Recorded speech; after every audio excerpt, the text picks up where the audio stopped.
السلام علیکم، وقت مو بخیر. نن پنجشنبه د لیندو یا قوس شلمه نیټه ده. د شمشاد نیوز خبري ټولګې ته ښه راغلاست. په پیل کې هم د مهمو خبرونو سرټکي.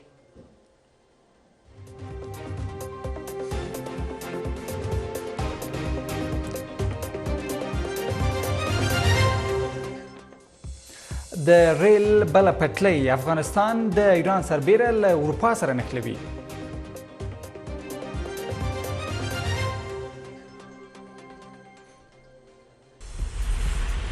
د تیرو هغو لا هم مجرمین نه دي معلوم. نن یې په ننګرهار کې ملاله ووژله.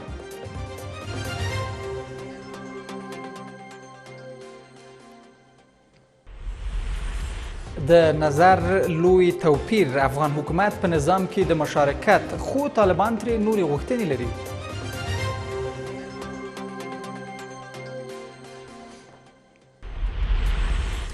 او صنایع په مخنیوي کې پاتې راغله. امریکا پر متحده عربي اماراتو جیټ الوتکې پلوري.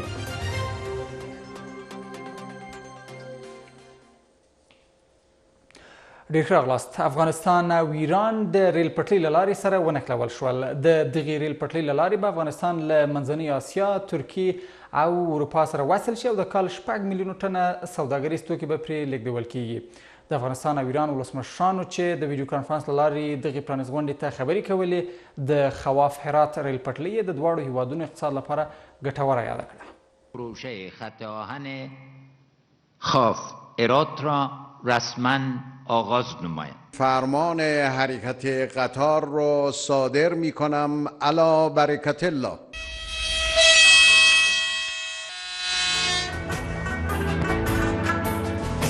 د خواف او هرات ریل پټلۍ پرانیستي افغانستان او ایران د اورګاډي له لارې سره ونښلول او د دواړو هیوادونو سوداګریزه راکړه ورکړه به هم د اورګاډي له لارې چې سوداګرو ته اقتصادي تمامیږي ترسره شي. ولسمشر محمد اشرف غني دغه ریل پټلۍ د افغانستان او ایران د اقتصادي ودې لپاره ګټوره یاده کړه. افتتاح این پروژه تاریخی را به مثابه گام مهم در جهت احیا، توسعه و جهش اقتصادی در هر دو کشور به فال نیک گرفته از آن استقبال می نمایم. د دغې ریل پټلۍ له لارې به افغانستان له ایران، منځنۍ اسیا، ترکیه او اروپا سره ونښلول شي چې د کال د 6 میلیونه ټنو سوداګریزو توکو د لیږد ترڅنګ 1 میلیون مسافر به هم ولیږدوي. این راهن مسیر ترانزیت رو برای مردم دا ریل افغانستان پټلۍ افغانانو لپاره د ترانسپورت مسیر برابروي او د سوداګریزو توکو د لیږد رالېږد قیمتونه به هم ورسره کم شي. په بندرونو کې به ترافیکي ګڼه ګوڼه هم راکمه کړي او په اسانۍ سره به افغانستان خپل سوداګریز توکي اروپا، ایران او نورو هیوادونو ته انتقال کړي. صادر میشه و به ایران صادر میشه و به سایر کشورها. در حدود 6 میلیون تن بار در مسیر خواف هرات از این شبکه انتقال خواهد. د ایران ولسمشر هیله وښوده چې افغانستان به د خواف هرات ریل پټلۍ له بلخ سره وصل کړي. افغان سیالي بیا ډاډ ورکړ چې دننه په افغانستان کې د زرګونه کیلومتر ریل پټلۍ د جوړولو پلان لري چې د ځینو هغو سروې هم ترسره شوې ده. و ما امیدواریم هرات به مزار شریف متصل بشه. مونږ هیله لرو چې د ریل پټلۍ له لارې هرات له مزار شریف سره ونښلول شي او دغه ریل پټلۍ وشي کولی چې د ټولې سیمې له اقتصاد سره مرسته وکړي. کل منطقه کمک کنه. خط آهن ترغندی هرات به زودی مطالعاتش تکمیل و احداث شروع خواهد شد. طویل ترین خط آهنی که زیر پیشنهاد است به طول 1000 کیلومتر شیرخان بندر، قندوز، مزار شریف و هرات را با هم وصل کړ. د خواف هرات ریل پټلۍ چې 130 کیلومتره یې د افغانستان په خاوره کې غځېدلې، 65 کیلومتره یې د 2 میلیونو ډالرو په لګښت د ایران هیواد له لوري جوړه شوې. افغان چارواکي هڅه کوي چې افغانستان د سوداګریزو راکړو ورکړو پر څلور لارې بدل کړي. د هرات خواف ترمنځ د اوسپنې ریل پټلۍ پرانیستلو سره سم د افغانستان په خاوره کې د دغې پروژې د 4مې برخې لومړۍ فاز چارې هم پیل شوې. چارواکي وایي لومړۍ برخه یې په 65 کیلومتره اوږدوالی لري چې د ایران په 100 میلیون ډالر مرسته جوړ شوی. تمه دا ده چې د دغې لارې په جوړېدو سره به د دواړو هیوادونو سوداګري لا پراخه شي. د ایران له پولې د غوریان ولسوالۍ تر روزنه کلي د اوسپنې پټلۍ 65 کیلومتره اوږدوالی لري چې د 4 کلونو په موده کې د ایران په شاوخوا 2 میلیونه ډالر مرسته جوړ او ترې ګټه اخیستنه پیل شوه. له دې سره مهاله له افغانستان د 1 میلیون ډالرو په ارزښت توکي ترکیه هیواد ته صادر شول. مرز ما این است که این ریل فقط آسانتر میسازه، ارزانتر میسازه و سریعتر میسازه انتقالات. تخم‌دانه و ماش و سرب بود به بندر مرز ترکیه خواهد رفت و بعد از او به اروپا و گمرک همه ادارات در اینجا آمده ترانسپورت نمایندگی زده. غوریان د روزنک څخه بیا تر هوایي ډګره پاتې لار 15 کیلومتره اوږدوالی لري چې د لومړۍ برخې چارې چې 43 کیلومتره کېږي د یو قزاقي شرکت له لوري پیل شوې. قطعه 4 که یعنی بعدی 2 قطعه است، فاز اول و فاز 2 که ما امروز شاهدش افتتاح کار ساختمانش بودیم و انشالله در 8 ماه همونطور که براتون گفتم باید با بهره برداری مثل قطعه اول سپرده شود. د امنیت د نایله موږ ټولو ته ډاډ ورکوو چې ان شاء الله هیڅ نوع مشکل به دلته امنیتي ستونزې به نه وسیږي. از لحاظ ای که مواد نفتی از طریق خطاان بیایه هزینه بسیار پایین است. افغانستان ته د ایران څخه هره ورځ نږدې 1500 موټر سوداګریز توکي راځي چې د دغه لارې په پرانیستلو سره به د توکو رالېږد اسانه او 2 برابره زیات شي. د هرات خواب اوسپنې لار د اقتصادي پراختیا او کارموندنې ترڅنګ د دواړو هیوادونو د اړیکو ښه کېدو او لا پراختیا په برخه کې مهم بلل کېږي.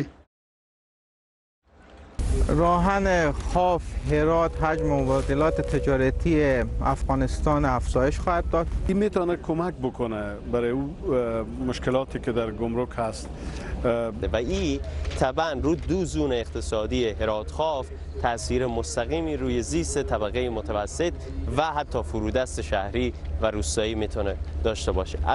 د هرات خواب اوسپنې ریلپټلۍ له لارې به افغانستان له ایران، ترکیه او اروپایي بازارونو سره وصل شي. له دې لارې به کال کې زرګونه ټنه تجارتي توکي ولېږدول شي. دغه راز به له دې لارې د مسافرینو د تګ راتګ په موخه هم کار واخیستل شي. شرف الدین کاکړ، شمشاد نیوز، د غوریان ولسوالۍ روزنک سیمه. د ژورنالیست ملالې میوند د وژل کېدو له کبله پر طالبانو او حکومت توندې نیوکې کیږي. ژورنالیستان وایي حکومت له دې خبر دی چې خبریالان له سختو امنیتي ګواښونو سره مخ دي خو د امنیت په اړه اقدامات نه کیږي. په روان زیږدیز کال کې 20 خبریالان او د رسنیو کارکوونکي وژل شوي. یو شمېر ښځینه خبریالانې وایي وسلوال نشي کولی چې د دوی په وژلو سره د بیان د ازادۍ غږ چوپ کړي. د خبریالانو 3 ملاتړو بنسټونو په کابل کې د ملالې میوند د شهادت له کبله پر حکومت او طالبانو سختې نیوکې وکړي. دوی حکومت ته ګوته ونیوه چې پر ژورنالیستانو د بریدونو قضیو په اړه پرېکنده چلند نه دی کړی او دا ځل نه باید د څېړنو په نوم ډلګۍ جوړه او پایله یې معلومه نشي. طالبان هم پر خبریالانو د بریدونو له کبله ښکیل او پړه وګړل شول. اگر حکومت توانایی تامین امنیت خبرنگاران را ندارد چرا شعارهای بلند بالا سر می‌دهد؟ اگر حکومت متعهد به حمایت از آزادی بیان و چرخش آزاد معلومات است، این حمایت مستلزم تامین امنیت و مسئولیت خبرنگاران است که باید انجام شود. او خبرنگارایی که تا به حال جان خود از دست دادن و قضایایشان پیگیری نشده به این موارد جدا توجه شود و عاملین قتل خبرنگارا که تا به حال ناشناس باقی ماندن و بخصوص قتل های اخیری که مشکوک هم محسوب میشه برای ما. سلام ستړي مشه د شمشاد نړیوال ټلویزیون لیدونکو په دې هیله چې ملالې میوند په ختیځ کې د لومړي ځل لپاره د خصوصي ټلویزیون په پرده راښکاره شو چې ښځینه خبریالانو ته جرأت ورکړ.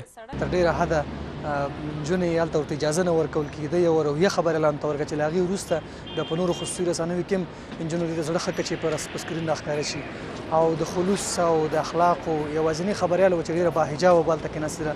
د ټولنیزو محدودیتونو له کبله ډېرې کمې ښځینه خبریالانې دا دنده پر مخ وړي خو حکومت ته ګوته نیول کېږي چې د امنیت په تامین کې پاتې راغلی.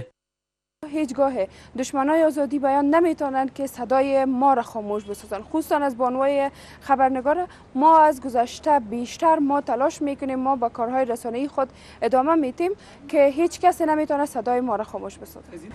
من میخوایم از حکومت بپرسم میره که درست است که مسئولیت ما رساندن اطلاعات و صدای مردم به افغانستان به جهانیان است، حکومت در قبال ما چه مسئولیت داره و میخوای میره بفهمم که ما هر روز یک همکار ما را از دست میدیم و تا چه وقتی نمی روند ادامه پیدا میکنه. په هلمند کې د الیاس داعی او کابل کې د یماس یاوش له ترور وروسته ګډو بهرنیو هیوادونو د افغان خبریالانو په وضعیت اندېښنه ښودلې وه. لا 2020 زیږدیز کال نه دی بشپړ شوی خو له پایله تر اوسه 20 خبریالان او د رسنیو کارکوونکي شهیدان شوي. د ملالۍ میوند په شهادت ولسمشر غمرازي ښودلې خو دا به وروسته معلومه شي چې بریدګر به د قانون منګولو ته راکش شي او که د ډیرو نورو په څیر به ارتې تړی ګرځي. د ولسمشر په ګډون د مصالحې عالی شورا مشر ډاکټر عبدالله کابل کې د بهرنیو هیوادونو سفارتونو او بشر حقوقو دا پیښه ټکان ورکوونکې بللې او غندلې ده. ملاله میوند نن سهار په جلال آباد ښار کې د نامعلومو وسلوالو په برید کې له خپل موټر چلوونکي سره ووژل شوه. ملاله میوند په ننګرهار کې له انعکاس ټلویزیون سره کار کوو. هغې د څه مودې لپاره شمشاد ټلویزیون سره هم د ویاندې په توګه کار کړی. د ملالې پلار وایي د لور په وژل کېدو سره نه دی مات شوی، نورې ملالې به وروځي خو د قاتلینو ته د سختې سزا ورکولو غوښتنه کوي. ملالې میوند به هر سهار د انعکاس سهار د خپرونې پیل له همدې ځایه کوو. نن هم خپرونې ته پر لاره وه. همکاران یې په تمه و چې ملاله به راورسیږي خو 10 دقیقې خپرونې ته پاتې وې چې د مرګ خبرې واورېدل شو. ملاله نشته خو تصویر یې همکارانو ته د یو یادګار په توګه پاتې شو. ملالې میوند د پنجشنبې په سهار هم د خپل دفتر په لور حرکت کړی و خو ونه رسېده. د ښار اړوند ګولایي عربانو سیمه کې چې له کوره لا څو قدمه مخکې نه وتلل چې وسلوالو پرې برید وکړ. په دغه برید کې ملاله او موټر چلوونکی ووژل شول. موږ په نیوکه باندې باسو خبرې کوو چې تېره ورځ د ښار په زړه کې یو څوک وژل کېږي مګر مسؤلین یې له تېښتې دغه باندې وغږېږي. نن خپرونه همدلته پای ته رسوو، تر بیا چې ستاسو شوپر ته راځو. الله مو مل. د ملالې میوند پلار هغه مسلک د حق بولي چې لور یې پکې کار کوو. ډاډ ورکوي چې د لور لار به تعقیب کړي خو غوښتنې هم لري. دا ملاله داسې 10 ملالې نورې ما سره شته، دا لار به تعقیبوي. والي صاحب محترمه خو په کس جدي غوښتنه دا ده چې قاتلین دنه غواړي، نور څه مشکل نشته. د ملالې لار تعقیبوو یوازې نه پرېږدو. موږ په دې لار کې ډېرې قربانیانې ورکړي. زموږ مور وه، ملاله وه، نو د دښمن مرمۍ زموږ لپاره لږې دي او موږ لا په دې لار کې قربانۍ ته حاضر یو. نه مو څوک مخه نیولی شي. د ملالې ټولې هیلې به انشاءالله موږ پوره کوو. د ملالې میوند د سنګر نور ملګري روان وضعیت د اندېښمن کړي. دوی وایي د ژورنالیستانو د وژلو لړۍ سیستماتیک او خطرناکه بریښي. دوی پر اړوندو چارواکو هم نیوکې کوي چې د هر ژورنالیست له شهادت وروسته یوازې د څېړنو ژمنې کوي. که بیرته محاکمه کولی نه شي نو هغه کورنۍ ته خو دې د قاتل هغه خبریالانو ته خو دې لږ تر لږه د تسلیت دپاره قاتل وښیي چې لږ تر لږه په دې وطن کې زه د 20 کاله وژل کېږم، زما قاتل څوک دی. وضعیت که دغسې دوام وکړي زه فکر کوم چې د خبریالانو دپاره نور د کار او فعالیت دپاره امکانات نشته دي. دوی به کاربندیز اعلان کړي. موږ له حکومت غواړو چې دغه ډول زنځیري وژنې نور پای ومومي، قاتلین پیدا کړي، دښمن پیدا کړي، ولس ته یې بربنډ کړي او بالاخره حساب کتاب ورته وشي. او ډېر واضح الفاظو کلماتو کې مې د امنیتي ارګانونو نه غوښتي دي چې په هر قیمت کې قاتل به راته پیدا کړي، په هر قیمت کې قاتل پسې به قدم اخلي او قاتل به پیدا کېږي، د قانون منګولو ته به سپارل کېږي. 26 کلنه ملاله میوند د ننګرهار په چیرګان ولسوالۍ اوسیدونکې وه. ملالې میوند له شمشاد ټلویزیون سره هم د یو څه وخت لپاره کار کړی و خو له تېرو 2 کلونو راهیسې په ننګرهار کې له انعکاس راډیو ټلویزیون سره د ویاندې په توګه کار کاوه. مور یې هم 12 کاله مخکې وسلوالو وژلې وه. ملاله 2 ورونه او 1 خور لري. له ملالې وړاندې په کابل کې یماس یاوش او په هلمند کې الیاس دای هم شهیدان شوي چې لا هم پړه کومې وسلوالې ډلې نه ده منلې او نه هم په تور څوک نیول شوي دي. شکیل احمد سید، شمشاد نیوز، ننګرهار.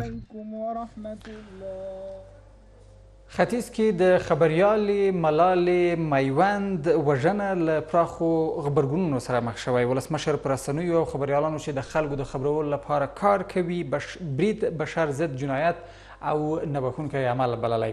د ملي مصالحې عالی شورا مشر ډاکټر عبدالله په ملالې میوند برید پر بیان ازادۍ برید بللی او له مسؤلو ادارو غوښتي چې د قضیه په جدي توګه وڅېړي.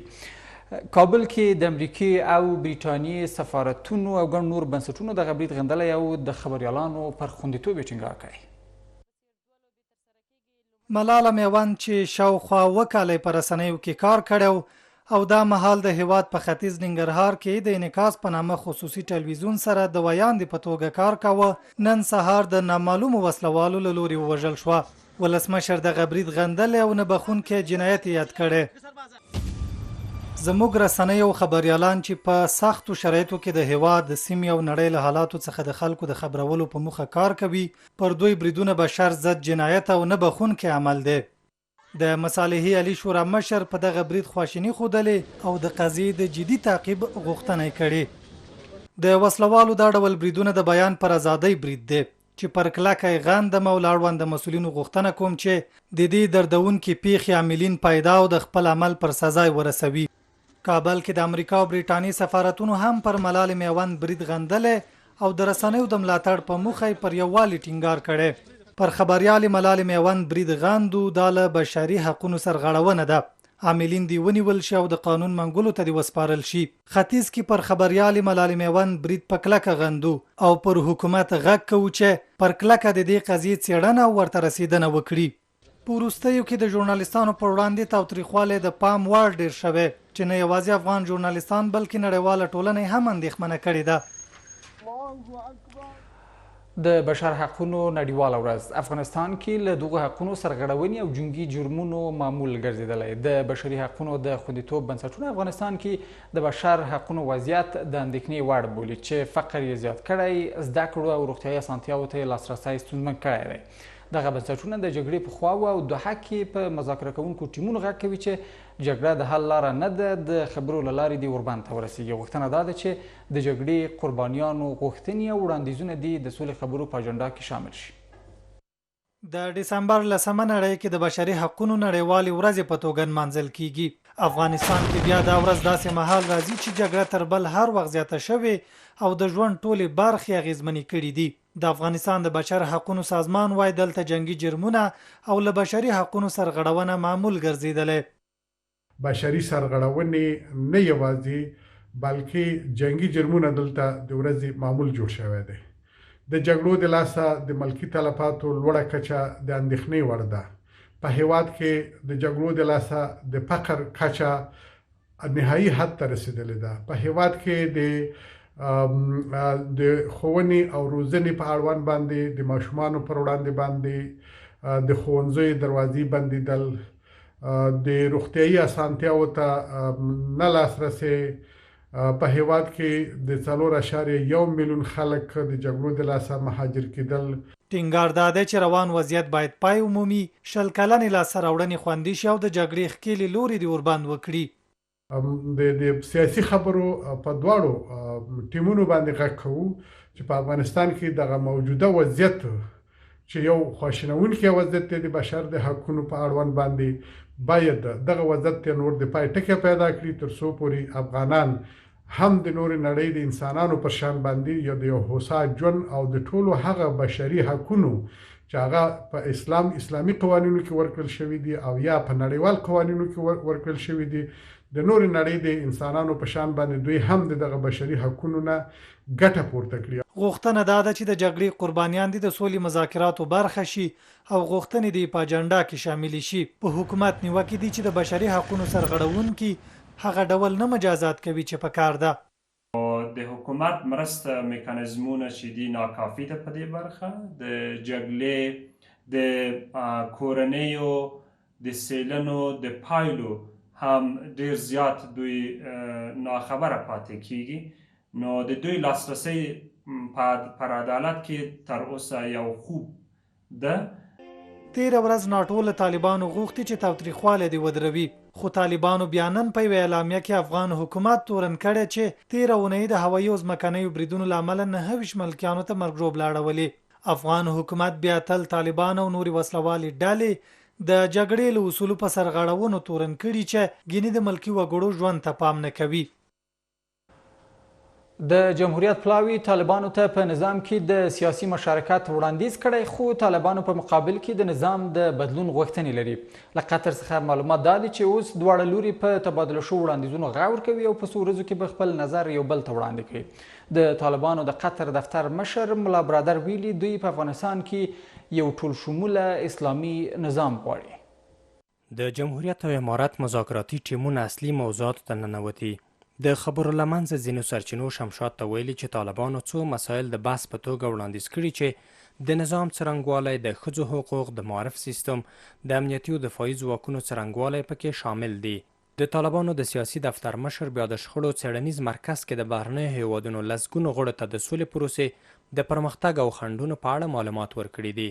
ملا برادر دا واضح ویلي چې دوی ټول شموله اسلامي نظام غواړي. د افغانستان اسلامي امارت له خپل اړخه پوره چمتووالی او رښتینې اراده لري ترڅو ستونزې د خبرو اترو له لارې حل شي. د سولې پروسې په وړاندې پراته خنډونه تور لیست د توافقنامې له مخې د تور لیست موضوع باید اوس تر ډیره حل شوې وای. د جمهوریت ټیم بیا په سر کې ویلي چې نظام د بحث وړ نه دی او طالبان باید په دې نظام کې سیاسي مشارکت ومني او ترڅنګ یې وربند هم د بحث په توګه مطرح کړی دی.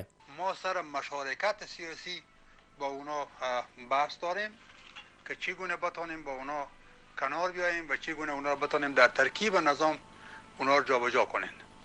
و در کنار از او بحث ما بحث آتش بحث هست که اگه آتش بحث جامع به میان بیایه که اعتماد سازی صورت بگیره و طرفین بتونه با یک آرامش خود همدیگر صحبت بکنه. د بین الافغاني خبرو په دویم پړاو کې د جمهوریت او امارت لارې جلا جلا ښکاري، خو منل شوی حقیقت دا دی چې د متضادو طرفونو ترمنځ واټن خبرې رالنډولی شي. دولت پر وړاندیز هم دا ده چې باید سهم ورکړل سي او دوی ته واک ورکړل سي او په حکومت کې دوی شریک سي او طالبان وایي چې نه واک باید تغییر وکړي حکومت. دا په دې معنا ده چې رهبري به د دولت د اوسني خامخا لکه ولسمشر اشرف غني او د ټیم بل لري کیږي او درېمګړی کس به راځي. بیا به د دولت د نور باقي اراکین چې دي او طالبان چې دي او مشترکه یو بله اداره باندې به کار کوي او هغه به منځته راځي. دوحه کې د بین الافغاني خبرو د پایل نږدې 3 میاشتې پوره کیږي. د دواړو خواو ترمنځ په خبرو کې په څو اقداماتو باندې نیوکې موجودې دي او غوښتنه دا ده چې د مسایلو د حل لپاره باید چټک او کارنده ګامونه پورته شي.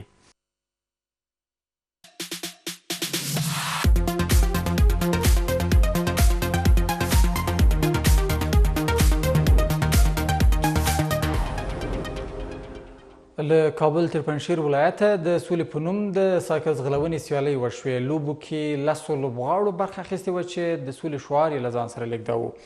ملي فدراسیون وایي د سایکل ځغلونې د دودولو سره به د چاپیریال په پاکوالي کې هم د پام وړ بدلون راشي. یوه لنډه دمه اخلو.